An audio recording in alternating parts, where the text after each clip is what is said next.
দেব, তোরে জাহান্নামে দেব। খবরদার, কাউরে জাহান্নামী বলার আগে 1000 বার ভেবে নেবেন। কে জান্নাতে কে জাহান্নামে কেউ জানে না, একজন ছাড়া, তিনি কে? সবাই যদি জান্নাতে যায়, জান্নাতে তো ঠেলাঠেলি হবে আজকের মতো। ঠেলাঠেলি হবে না?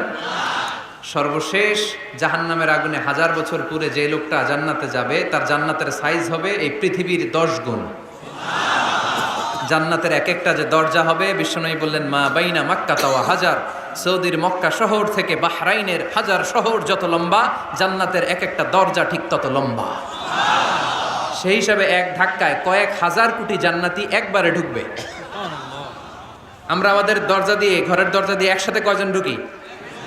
বড় জোর 2 জন, তার চেয়েও ধাক্কাধাক্কি করে সর্বোচ্চ। জান্নাতের এক একটা দরজা দিয়ে এক ফাউজে একবারে ঢুকতে পারবে কয়েক হাজার কোটি